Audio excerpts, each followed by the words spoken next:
In the shadowy corridors of heavy metal history,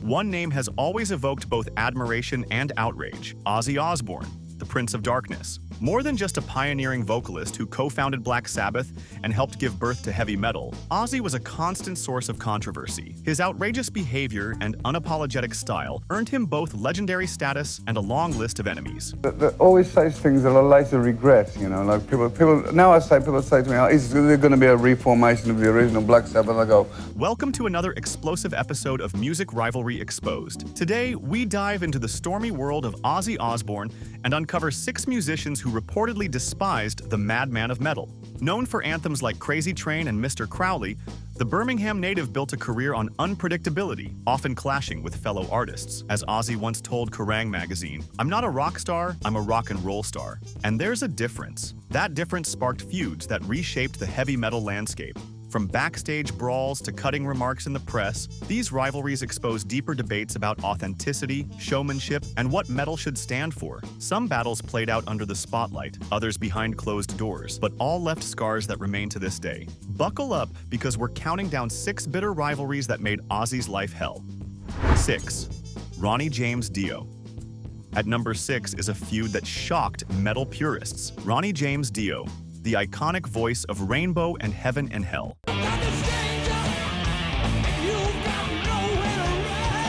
Tensions erupted when Dio replaced Ozzy in Black Sabbath in 1979. According to music journalist Malcolm Dome, Dio often dismissed Ozzy as a clown who stumbled into greatness, arguing that his stage antics overshadowed the true essence of heavy metal. While Dio focused on technical vocal brilliance and mythical storytelling, he saw Ozzy's success as built on shock value and controversy. With the direction that the music was going in, we started the band with a concept in mind, and that concept got lost along the way. In a 1983 German magazine interview, Dio remarked, "There's entertainers and there's musicians. Some people confuse the two." Industry insiders were convinced those words targeted Ozzy. The animosity peaked in the 1980s metal scene. At a 1985 meet and greet, witnesses claimed Dio refused to acknowledge Ozzy, muttering about real metal versus cartoon metal. Even later in his career, Dio reiterated that certain performers had turned heavy metal into a circus act. 5. Phil Anselmo. Number 5 brings us to Phil Anselmo, the fiery frontman of Pantera. Are you talking to me? No way, you fucking pumpkin!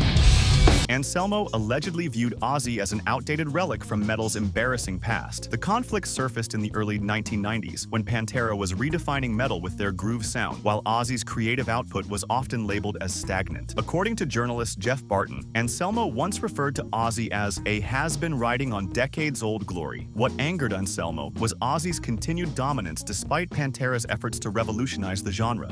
Extremely laid-back, mellow, yet semi-popular Black Sabbath song. In a 1996 Revolver interview, he declared, "Metal needs to evolve or it dies. Some people are content living in the past." The feud turned ugly backstage at a 1995 festival when Anselmo reportedly said aloud, "I don't shake hands with people who've turned metal into a joke." Even after Ozzy's farewell tours, Anselmo's tone stayed dismissive, describing him as simply a performer from a different era. 4.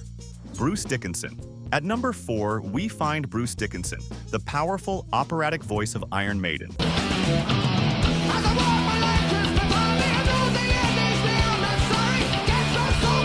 Dickinson is said to have carried a long-standing resentment toward Ozzy Osbourne, one that stretched back to their heated rivalry in the early 1980s. According to Kerrang! Founder Jeff Barton, Dickinson once quipped to journalists that Ozzy was more P.T. Barnum than Robert Plant, implying that his fame was built more on theatrics and spectacle than on pure musical artistry. For Dickinson, Iron Maiden represented complexity, sophistication, and carefully constructed storytelling. Ozzy, by contrast, was seen as leaning heavily on shock tactics, outrageous stage antics, and his notorious unpredictability. The criticism became sharper in interviews. In a 1983 German radio appearance, Dickinson stated, "Real metal doesn't need gimmicks. It should stand on musical merit, not how many dead animals you can mutilate on stage." While he never never named Ozzy directly, industry insiders and fans alike understood exactly who he meant. The rivalry also played out offstage. Throughout the mid-1980s, both bands often crossed paths on the international touring circuit. Behind the scenes, Dickinson allegedly dismissed Ozzy as a circus act dressed in leather, telling close associates that associating with him risked diminishing Iron Maiden's credibility as serious musicians. At a 1984 industry party, he reportedly turned down a photographer's request to pose with Ozzy, remarking, "Some associations damage your credibility as a serious musician."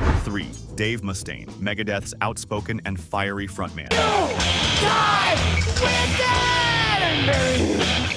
Their feud reportedly began after a bitter rejection in the mid-1980s. At the time, Mustaine was eager to elevate Megadeth's status and sought either a collaboration or a tour slot with Ozzy, but his request was swiftly dismissed by Ozzy's management. For Mustaine, this felt like a personal insult that would linger for years. According to former Megadeth roadies, Mustaine believed Ozzy had no respect for thrash metal, seeing it as just angry kids making angry noise. That perception was reinforced by a 1987 comment attributed to Ozzy, where he asked, "Where's the melody? Where's the soul?" Though Ozzy never singled him out, Mustaine took the words as a direct attack on his music, which only intensified his anger. The tension escalated further in the 1990s with the rise of Ozzfest. Despite Megadeth's growing popularity, they were conspicuously absent from the early lineups. Mustaine accused Ozzy's camp of playing politics, telling Metal Hammer that dinosaurs were deliberately blocking fresh, innovative bands from the spotlight. By the late 1990s, the feud boiled over in public. At a 1998 Industry Awards show, Mustaine openly snubbed Ozzy during introductions, turning away and muttering, "Respect is earned, not inherited." Second on the list is Blackie Lawless, the theatrical mastermind behind WASP.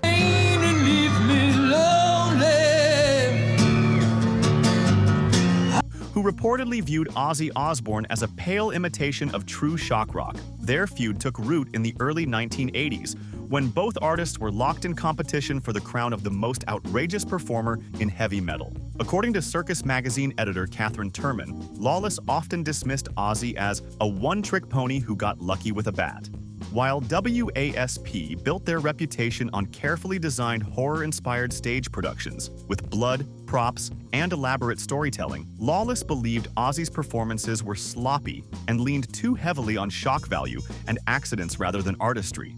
In a 1985 interview with a French metal magazine, Lawless sharpened his critique. There's art in chaos, and then there's just chaos. Some people mistake accidents for artistry. Though he didn't name Ozzy directly, fans and industry insiders knew exactly who he was pointing to. 1. Tony Iommi. The most shocking feud of all is with Tony Iommi, Black Sabbath's guitarist and Ozzy's former bandmate. Despite their shared history, tensions ran deeper than any professional rivalry. In the late 1970s, Ozzy's drug abuse strained the band. Former Sabbath manager Patrick Meehan Jr. recalled Iommi saying Ozzy had become a liability masquerading as a frontman. I mean, Ozzy was at school in a younger year than me. With me, but I didn't really associate with him at school. The betrayal was personal. Iommi believed Ozzy abandoned their shared artistic vision for cheap theatrics. Even during later reunions, the bitterness lingered. At their 1997 rehearsal, witnesses claimed Iommi barely spoke to Ozzy, treating him as just a hired vocalist. At the Rock and Roll Hall of Fame induction, Iommi's speech notably excluded Ozzy, focusing only on the band's legacy, a final public slight. And there you have it. 6 shocking feuds that prove even the Prince of Darkness couldn't win everyone over. Which rivalry shocked you the most? Let us know in the comments, smash that like button, and subscribe for more untold stories from the world of rock and metal legends.